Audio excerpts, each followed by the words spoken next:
followers ni Summer, abay pinalalabas na ang mga intimate scene na ito ay kasabay ng pagbibigay or pagte-thank you po ng Hungry Pita, no? Kung saan ito po isa sa mga pinakabagong endorsement ni Mr. Alden Richards, na nagtatayo din po sila ng kanilang mga stall, no, sa malapit po sa Hello Love Again. Sold out po, ganun po katindi ang support. At the same time ay kinakiligan din ang ilan sa mga photos and banners, yung mga poster and yung malalaking mga litrato ni Alden at ni Catherine Bernardo bilang mga endorser ng bench sa EDSA, na tila akala mo daw nagliligawan. Isa pa sa mga good news, 155 million for the Hello Love Again. And naman din po sila ng ilan sa mga broadsheets, articles. Parang wala na po talaga tayong makita at nasakop na tayo ng cut din ang buong kalupaan. Purong sila na lang po talaga yung laman ng mga balita ngayon, maging sa Free TV, social media platform. Grabe po yung hype. Pero syempre, aside from those positive news, meron din po mga naglilitawang negative news. Patuloy kasabay ng paglabas ng ilang mga channels, ng ilang mga platform, na parang nag-iipon-ipon sila para po maglabas ng mga negatibong balita patungkol dito po sa nasabing Hello Love Again. So, ang pinupuntirya nila si Alden Richards, at meron din pong isang platform na parang nag-ipon-ipon sila para puntiryahin naman si Catherine. Sinasabi po nila, number 1, sabi po dun sa comment section, na sa tinagal-tagal daw na magkarelasyon si Catherine at si Daniel Padilla, kay Alden Richards lang daw siya papayag na may ganitong mga scene, di ba? Meron naman po nagsasabi na ito raw po mga intimate scene nila ni Mr. Alden Richards and Catherine, lahat daw po yan ay edited lang. Makikita daw sa mga kamay na hindi raw si Catherine Bernardo ang nasa video. Yun po yung mga naglalabasang news. Pero syempre, ako po na nakapanood na ng movie, natatawa na lang po ako dun po sa mga nababasa ko. Kasi kami pong mga nakapanood na, no, makikita po talaga natin na talagang si Miss Catherine Bernardo ay game na game para lang po talaga may offer at maipakita niya na kung gaano po talaga niya parang talagang nag-mature or nag-level up yung kanya pong yung kanyang karakter dito po sa Hello Love Again. Kasabay nga nito ay ito lang po yung point of view ko dun po sa kinakalat ng mga bashers at ng mga demolition job ni Catherine at ni Alden Richards. Sa tingin po ba ninyo papayag po si Alden Richards na magkaroon ng ganitong senaryo na kadouble lang ni Miss Catherine ang gagawa? Syempre hindi, di ba? May pangalan si Alden Richards.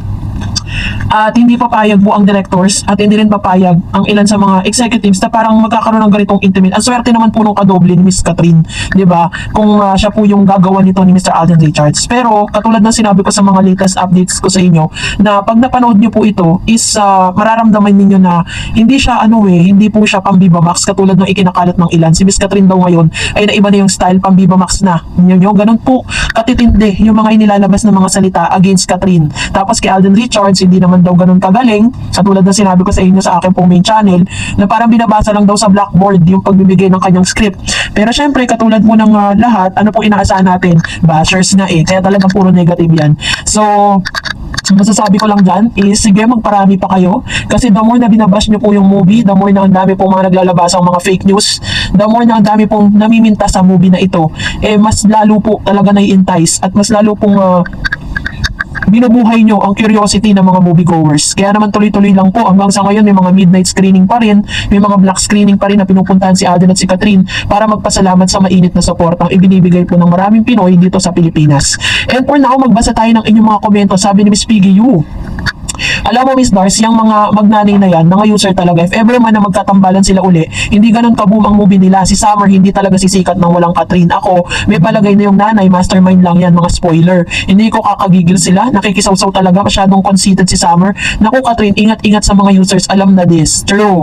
Ayan, so tama po yung sinabi ni Miss. Kasi bakit po maglalabasan yung mga ganitong articles, diba? Nasabi, sasabihin, meron daw siyang ibubulgar, chuchu, mga ganon, diba? So, na information, bakit hindi na lang sila manahimik at parang nakikisaw-saw sila sa success ng Kat din? Sabi ni Miss Cherry Blossom, masamang manghusga ng kapwa pero alam naman ng mga tao kung ano ang karakter ni Catherine Bernardo at Alden Richards. Ang Kat din ay may mabubuting tao at may respeto sa kapwa at lalo na sa sarili. Itong kampo ng ex niya, hindi naman sa pamimintas, yung nanay ng ex niya, bakit ba iba ang tatay ng mga anak? Tapos ngayon kung ano-anong statement ang sinasabi para lang mapansin ng anak niya. Ay nako mga Kat din, magpakatatag kayo at magparami para buwagin ang kung ano man ang masamang balak ng kabilang kampo. Hindi ako pang nanghusga ng tao. Ika nga ni Joros dun sa movie nila sa HLA, I'm just saying, true. one of the iconic and very trademark ni Mr. Joros talaga dun sa movie na yon. Siya po talaga yung parang light of the party. Siya talaga yung nagbibigay ng saya dun po sa movie na ito. Kaya dapat talaga mapanood ninyo para maintindihan ninyo kung bakit. And halos lahat talaga sila. Ang pinakamaganda ring character dun, si Miss Jenica Garcia. Tingnan nyo po kung paano po siya. Pwede pala siya maging kontrabida, bida kontrabida, no? Pwede pala siya dun. Sabi ni Miss Psalms Nehemiah, bakit kailangan gamitin ang pangalan ni Catherine para i-promote yung movie? So, fantasy world niya, makakasama pa niya. Well, nasa isang network sila kaya nasambit niya yun. Ang tanong, sino ang tunay na nasa isip at puso ni Kat? Pakatandaan, mas malinaw kung mismo kay Kat manggaling yan kaysa kay Daniel. Very true. Pero alam niyo po ba, na may nag-comment kasi, na-trigger ako. Sabi niya, yung interview daw na yun ni Mr. Daniel, it was, matagal na daw, parang bago pa sila mag-break na noon. Sabi ni Ms. Raquel Versosa, parang lumalabas, sinisira nilang papalabas ng movie ng Kat din. Yung kampo ni Daniel to ha, tapos para sa pag-awayan na rin ng Kat Nil at Kat din fans, galing din talaga ng mag-inang Carla at Daniel no? Pass is pass, mag-move on na. Kayo ni Carla at Daniel, gamit na gamit si Catherine sa promo ng teleserye ng anak mo. Kahit ilang spoiler pa ang i-hear nyo, walang makakapigil sa aming manood ng sine. Hello, love again. Ayan. Thank you so much, Ma'am Raquel, which is very true.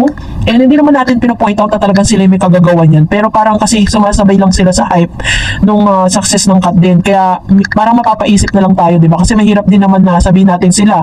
And hindi naman, di ba? Hindi naman nilang ginawa. So tayo po yung tatamaan ng ano doon. Sabi ni Miss Candy Dick daw, Carla, makareact kayong mag-inawagas. Saan ka ba nagsimula? Ikaw DJ, di mo ginagawa sa iba yan habang kayo pa ni Kat. And sabi ni Ma'am Sherminia, marami ang manonood pero di mapantayan ng Kat din. Very true. Chinek ko po sa Google kung magkano yung kinita ng Hello, Love, Goodbye na movie nila na top grosser film, 880 million. Tapos sa Rewind ay may 1.2 billion. Ganun po kalaki yung kailangan nilang habulin. And para sa mga tingin ko, parang mahahabol talaga at magagawa po nila yan. And of course, sabi po ni Ma'am Nancy Gatchalian, sinadya lang talaga nila yan para mapag-usapan sila. Tinaon talaga sa movie ng Kat din. Sino ngayon ang nanggamit kay Kat? Di ba lumabas din kung sino talaga para lang makuha ang atensyon ng fans ni Kat?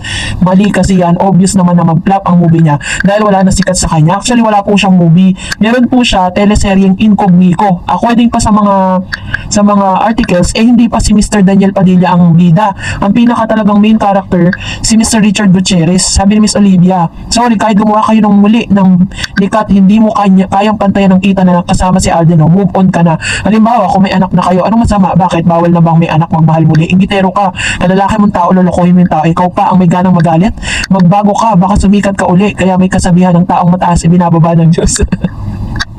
Tama naman po yung inyong sinabi kasi biblical yan, pero yung sinasabing may anak po sila, may anak si Miss Catherine at Daniel, fake news yun, wag po kayo maniwala dun. Wala pong ganun pangyayari sa kanilang dalawa. And sabi ni Miss Conchita, walang pipigil sa solid Catnet. Ulit-ulitin namin panoorin sa movie houses. Tulong-tulong natin i-report yung spoiler ng movie. Murado na ang Kat Niels. True. Sabi ni Ma'am Teresita, me, I'm not happy to see DJ with Kat. Love Kat din.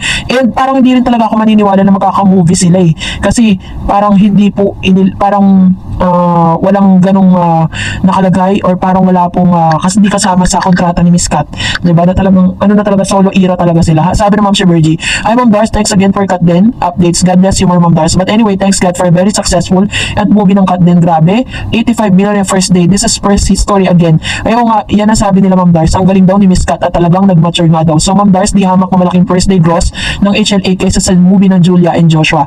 Ay, totoo ko nga Ma'am Dars, hindi niya matanggap ang kasikatan ng Kat din. Especially kay Miss Catherine.